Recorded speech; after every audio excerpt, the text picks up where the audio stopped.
Ta parole est une lampe à mes pieds, une lumière sur mon sentier. Psaume 119, verset 105. La méditation.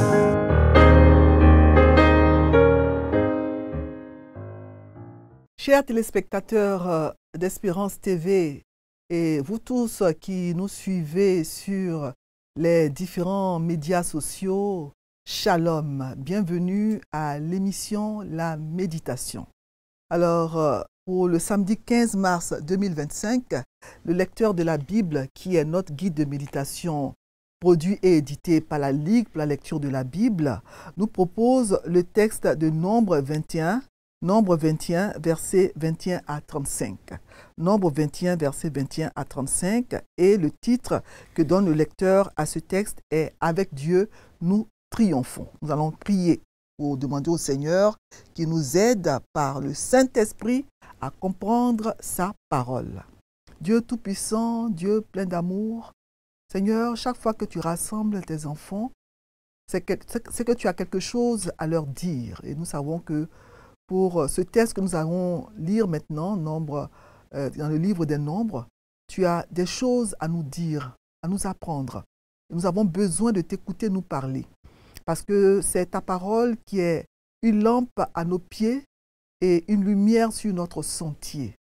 Béni sois-tu, Seigneur, pour ce moment, ce privilège que tu nous donnes d'annoncer ta parole sur Espérance TV. Nous prions que tu permettes que tous ceux qui nous écoutent actuellement puissent, oh mon Dieu, écouter de toutes leurs oreilles et que ta parole puisse leur faire du bien et leur permettre de mieux te connaître. Bénis ce moment et parle à chacun et à chacune. Au nom de Jésus, nous t'avons prié. Amen.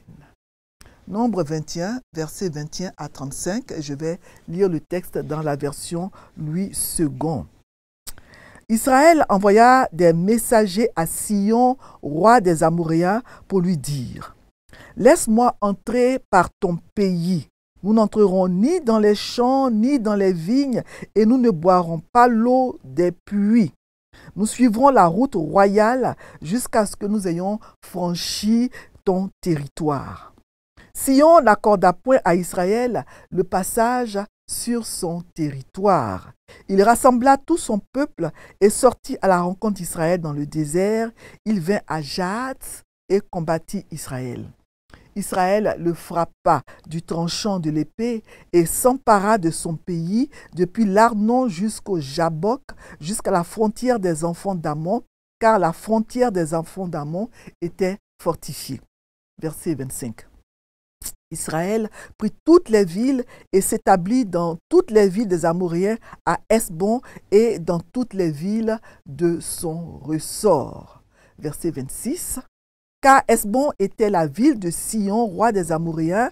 Il avait fait la guerre au précédent roi de Moab et lui avait enlevé tout son pays jusqu'à l'Arnon. C'est pourquoi les poètes disent « Venez à Hesbon, que la ville de Sion soit rebâtie et fortifiée. » Verset 28. Car il est sorti un feu de Hesbon, une flamme de la ville de Sion. Elle a dévoré Ar Moab, les habitants des hauteurs de l'Arnon.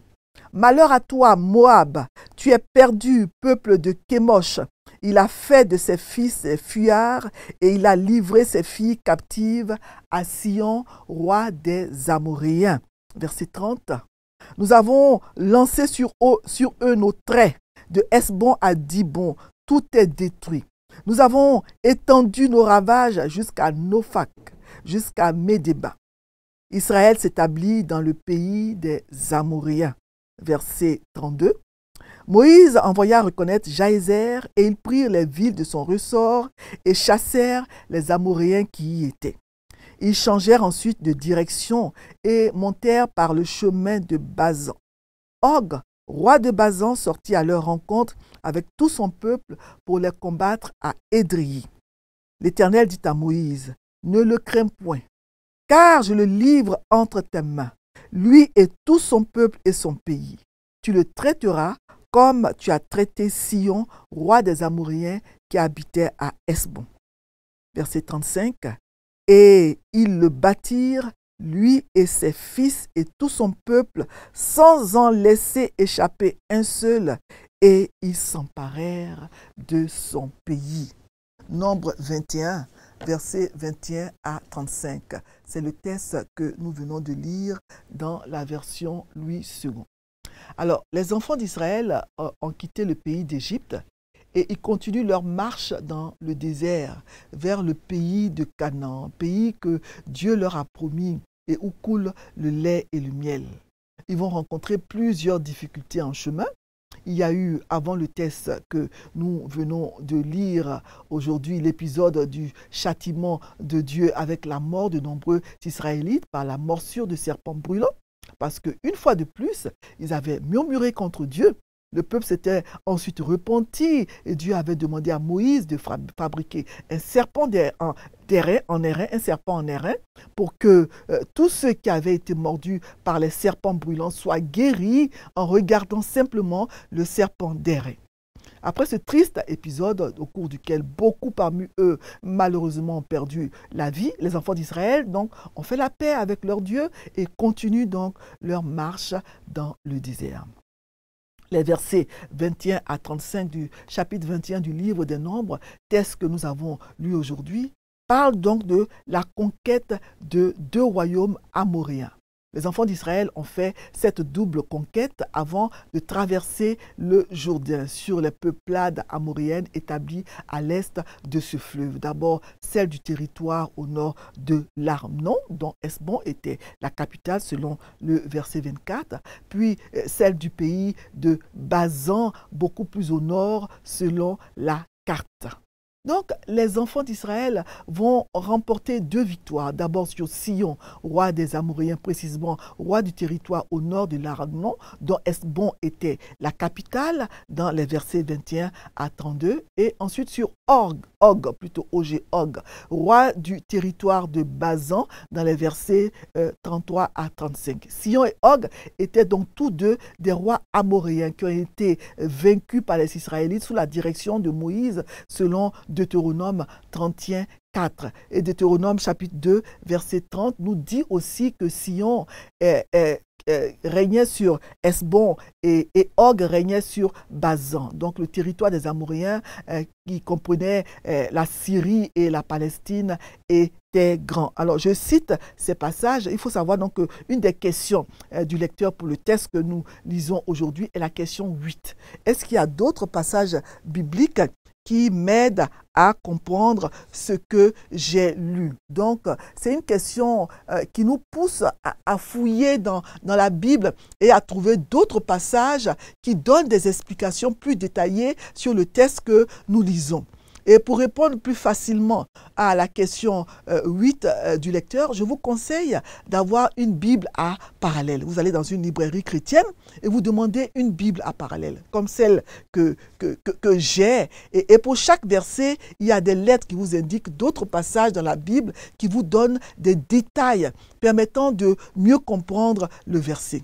Alors, je vais lire quelques passages parallèles au cours de cette méditation, mais je ne les lirai pas tous. Vous pourrez donc les noter et les lire après. Je vous conseille aussi d'acheter d'autres versions de la Bible, des commentaires bibliques, des concordances bibliques et même un dictionnaire, si vous n'en avez pas, pour vous permettre de comprendre les mots que vous ne connaissez pas. Vous n'êtes pas obligé de tout acheter en même temps, mais vous les achetez petit à petit au fur et à mesure que vos finances vous le permettent.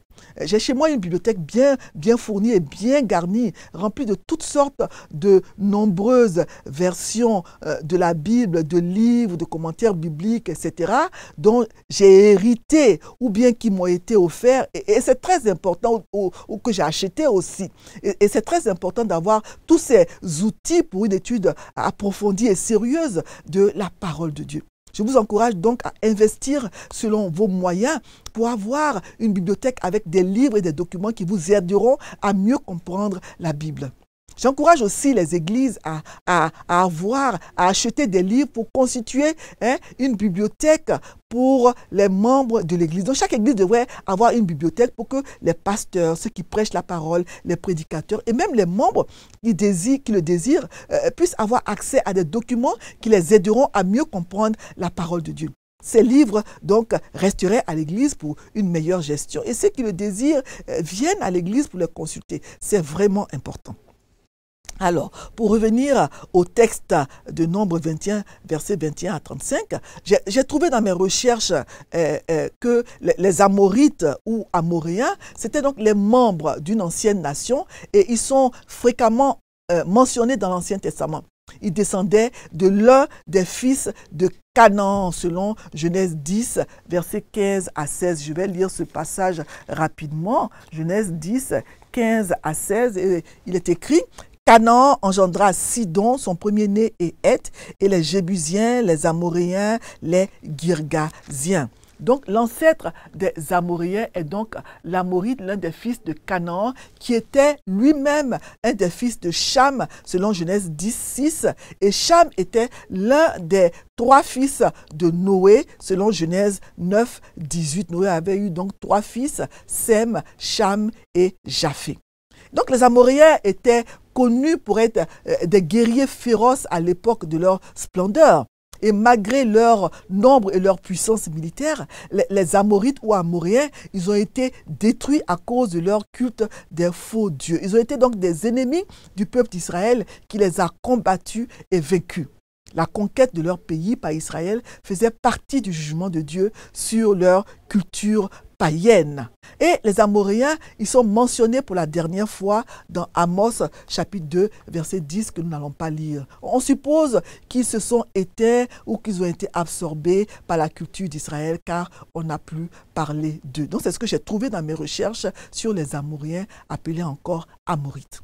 Et dans Deutéronome 2, versets 26 à 37, on trouve le récit complet de la victoire des enfants d'Israël sur Sihon, roi de Hesbon. Et Deutéronome chapitre 3, versets 1 à 11, décrit le récit de la victoire des Israélites sur Og, roi de Bazan. Voilà. Donc, Deutéronome 3, versets 12 à 17, que je ne vais pas lire, mais que vous notez, nous dit comment les territoires d'Og, roi de Bazan, et de Sihon, roi de Hesbon, ont été, après la victoire des Israélites, attribués à la tribu de Ruben, la tribu de Gad et à la demi-tribu de Manassé. Nous allons aussi lire Nombre 32, verset 33. Qu'est-ce qui est dit dans Nombre 32, verset 33?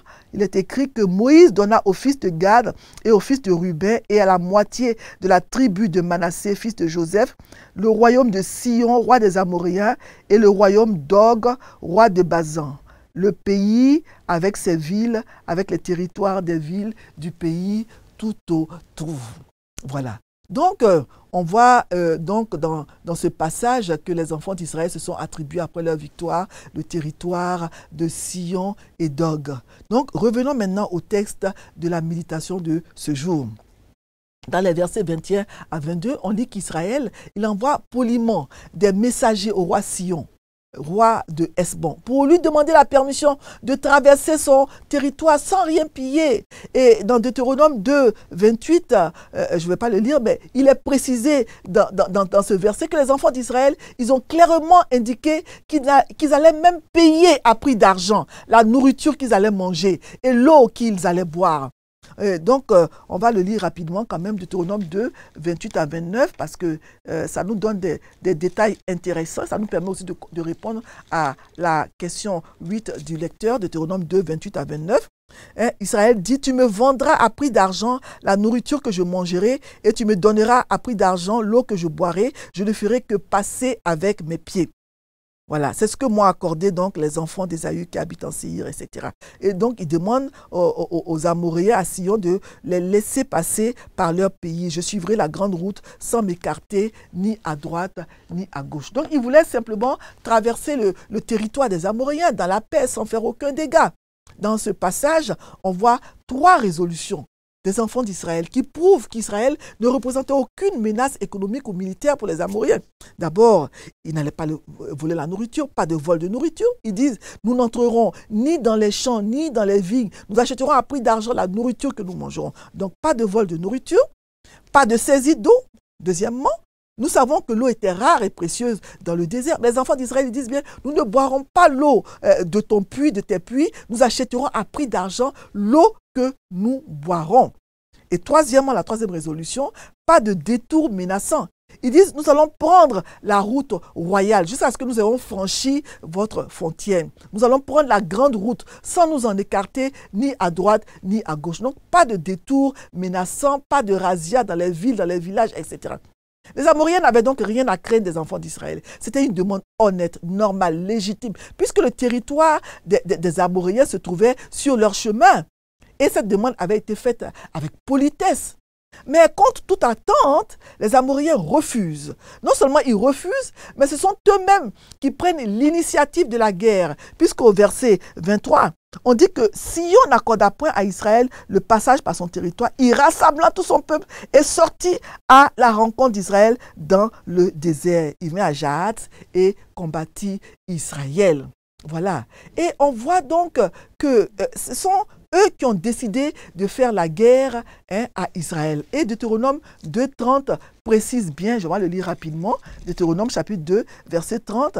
On dit, Sion, roi de Hesbon, ne voulut point nous laisser passer chez lui, car l'Éternel, ton Dieu, rendit son esprit inflexible et endurcit son cœur afin de le livrer entre tes mains, comme tu le vois aujourd'hui. Donc, on voit que c'est Dieu qui a permis que les événements se déroulent ainsi. C'est Dieu qui, comme il avait fait pour Pharaon en Égypte, avait endurci le cœur de Sion et rendu son esprit inflexible parce qu'il voulait livrer le territoire des Amoréens entre les mains des enfants d'Israël.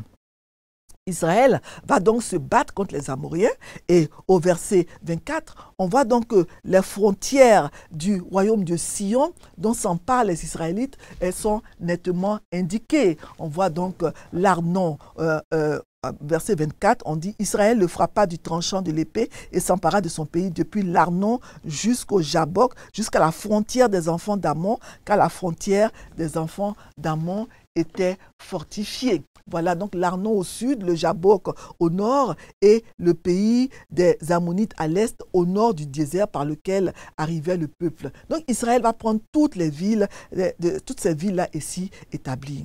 Et les versets 27 à 30 rapportent les poèmes qui ont été composés certainement par des poètes israélites à la suite de cette victoire sur Sion, roi de Hesbon. Il est question ici de Moab, mais les Amoréens s'étaient déjà emparés de cette partie du pays de Moab. Par conséquent, c'est sur les Amoréens que la conquête a été faite et pas sur les Moabites, puisque le pays de Moab, cette partie du pays de Moab avait déjà été conquise par les Amoréens.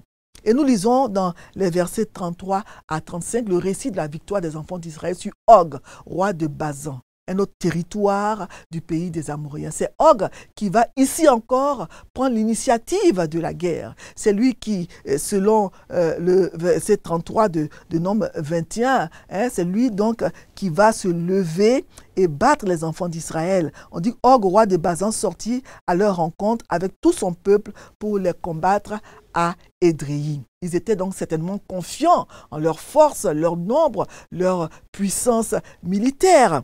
Alors Moïse parle d'Og, le roi des Amoréens, comme d'un homme très grand dont le lit mesurait environ 4 mètres et demi, donc 9 coudées, et 4 coudées de large, donc environ 2 mètres de large et 4 mètres et demi de long. Deutéronome 3:11, on va le lire rapidement, ce qu'on dit de Og, roi de Bazan. Il est écrit, Og, roi de Bazan, était resté seul de la race des Réphaïm. Voici son lit, un lit de fer. N'est-il pas à Rabat, ville des enfants d'Ammon? Sa longueur est de 9 coudées et sa largeur de 4 coudées en coudées d'homme. Donc c'était un géant de la race des Réphaïm, comme le célèbre Goliath. Alors, bien que victorieux de l'armée de Sion, les enfants d'Israël avaient toutes les raisons d'avoir peur. Peur d'Og, peur de son peuple. Le territoire en face était habité par ces guerriers à la stature gigantesque qui, des décennies plus tôt, avaient terrifié l'ancienne génération des enfants d'Israël quand Moïse avait envoyé des hommes pour explorer le pays de Canaan, selon Nombre 13, verset 28, des années plus tôt. Donc, ils avaient été envoyés des espions pour explorer le pays. Donc, Nombre 13 verset 28, en parle. il est écrit donc, il est sorti un feu de Hesbon, une flamme de la ville de Sion, elle a dévoré à Moab les habitants des hauteurs de l'Arnon. Voilà. Donc, ces gens, ils étaient grands, ils étaient forts, et tout ça, puissants. Et donc, les enfants d'Israël avaient déjà eu peur d'eux. Ils les avaient rencontrés quand ils étaient allés explorer le pays, quand Moïse avait envoyé des espions pour explorer le pays. Donc, le roi Og de Bazan, il avait donc, comme je l'ai déjà dit, des proportions physiques énormes. Mais même si de simples hommes pouvaient être terrorisés par son physique massif, le Seigneur dit à Moïse qu'il ne représentait aucune menace pour un Dieu tout-puissant comme lui. Il dit au verset 34, « N'ayez pas peur de lui. N'ayez pas peur de lui, car je vous l'ai livré avec toute son armée et son pays. » Mais lui aussi, malgré sa taille, sa force et son armée puissante, sera battu avec ses fils et tout son peuple. Et les enfants d'Israël vont s'emparer de tout son pays. Alors, quelles leçons pouvons-nous tirer de ces deux victoires des enfants d'Israël sur les Amoréens? On pouvait retenir que Dieu accorde des victoires sur des ennemis puissants lorsque nous suivons son plan et que nous n'avons pas peur de ce que nous trouvons en face de nous. Parce que Dieu dit à Moïse, il dit à Moïse de ne pas craindre Og. Il va dire, je le livre entre tes mains, lui et tout son peuple. Et tu vas le traiter comme tu as traité Sion, roi des Amoréens. Alors, comment comprendre que le peuple d'Israël, composé de personnes qui n'étaient pas entraînées à la guerre et n'avaient pas une armée puissante et la stature physique du roi d'Og, comment on peut comprendre que le peuple d'Israël a pu battre les Amoréens, il a pu battre Og, le géant. Il a fallu l'intervention de Dieu. C'est Dieu lui-même qui a donné la victoire à ses enfants. Sinon, d'un point de vue humain, c'est un combat inégal, c'était un combat inégal comme dans le combat de David contre Goliath. Mais quand Dieu combat avec et pour ses enfants, rien ne peut les vaincre et ils obtiennent toujours la victoire. Amen. Et les victoires sur Sion et Og ont été donc le début des véritables victoires des enfants d'Israël. Parce que ces gens, ces rois représentaient des adversaires puissants et réputés pour leur pays. Mais leur pays est devenu donc une partie de l'héritage des tribus d'Israël et leur territoire a été accordé, donc a été attribué à la tribu de Ruben, de Gad et à la demi-tribu de Manassé. Donc c'était la première victoire qui donc allait donner aux enfants d'Israël l'assurance que Dieu allait leur permettre par la suite d'obtenir de grandes victoires sur les peuples qu'ils allaient rencontrer sur leur chemin. Si Dieu leur avait donné la victoire de ce côté-ci du Jourdain, il n'allait pas les laisser tomber quand ils allaient traverser le Jourdain, le fleuve, pour aller de l'autre côté. Donc le message du Seigneur pour ses enfants était clair. Les enfants d'Israël ne devaient pas craindre leurs ennemis, les ennemis qu'ils allaient rencontrer sur leur chemin et dans le pays du Canaan. Le message de Dieu pour son peuple devant le géant Og, roi de Bazan, ne le crains pas, n'aie pas peur de lui. Je le livre en tes mains. Ce message était valable pour tous les ennemis que les enfants d'Israël allaient rencontrer et il est valable pour nous aujourd'hui. Quelle que soit la force, la taille, la hauteur, la largeur et la puissance de ton ennemi, n'aie pas peur de lui. Je le livre en tes mains, dit Dieu. Tu auras la victoire car je suis avec toi pour te délivrer. Voilà. Alors le lecteur nous propose, comme je l'ai dit, deux questions pour le texte d'aujourd'hui, question 3 et question 8. Donc à question 8, est-ce qu'il y a d'autres passages bibliques qui m'aident à comprendre ce que j'ai lu? J'y ai répondu pendant mon commentaire en vous lisant quelques passages ou en vous les citant. La question 3, est-ce qu'il y a un exemple à suivre ou à ne pas suivre? Évidemment, l'exemple des Amoréens n'est pas à suivre. Israël ne désirait pas leur faire la guerre, ne désirait pas avoir de conflit avec les Amoréens. La guerre devait se faire avec les peuples qui possédaient leur héritage au-delà du Jourdain. Les Amoréens n'étaient pas dans le programme, mais ils ont eu une attitude vraiment bizarre, détestable. Et il a fallu que les enfants d'Israël se défendent parce qu'Israël désirait simplement traverser le territoire des Amoréens. Mais ceux-ci n'ont pas voulu leur accorder cette permission. Et ils ont subi les conséquences de la guerre qu'ils ont voulu avoir avec le peuple de Dieu. Israël les a ainsi battus et il a pris possession de leur ville. Et Og, roi de Basan, au lieu de rester prudent, après avoir vu la défaite de son voisin Sion, roi de Hesbon, mais il s'est entêté à faire la guerre aux enfants d'Israël. Et cela a provoqué sa perte. Il était certainement confiant en sa stature, sa grandeur, sa puissance, etc., la puissance de son armée.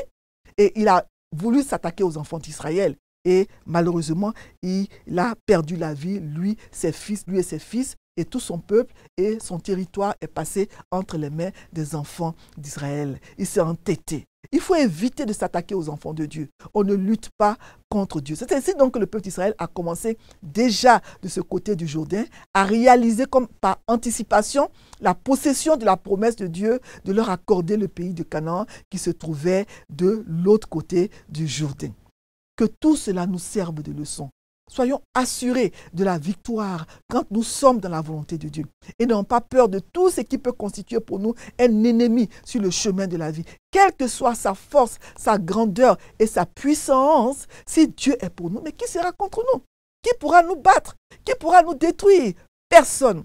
Gardons la foi et soyons sereins. Dieu nous protège et nous garde. Voilà. Sûr de la victoire, soldat du Seigneur, marche, chante gloire, tu seras vainqueur. Le grand capitaine qui va devant toi te la rend certaine, combats avec foi. Oui, la victoire, tu l'auras. Chante dans gloire, tu verras ton adversaire fort vaillant, couché par terre à l'instant. Oui, la victoire, tu l'auras. Chante dans gloire, tu verras ton adversaire fort vaillant, couché par terre à l'instant. De temps en temps, comme ça, mon passé de monitrice de chant au camp de la Ligue ressurgit. Donc, ne soyez pas étonnés que je pousse ainsi de temps en temps la chansonnette. C'est mon passé qui me rattrape. Et c'est sur cette note d'humour que nous allons terminer cette méditation par la prière. Seigneur, merci. Merci pour ce texte qui ravive notre foi comme le récit du combat de David contre Goliath. Merci parce que tu es avec nous, tu combats avec nous, tu combats pour nous et nous pouvons te faire confiance. Nous ne devons pas avoir peur de tout ce qui peut se dresser devant nous sur le chemin de la vie parce que tu combats pour nous. Merci d'être pour nous un Père qui nous protège, qui nous garde. Béni sois-tu pour cette parole que nous venons de lire. Merci Seigneur. Amen. Amen. Que le Seigneur nous donne d'être assurés de la victoire. Si Dieu est pour nous, qui sera contre nous? Amen.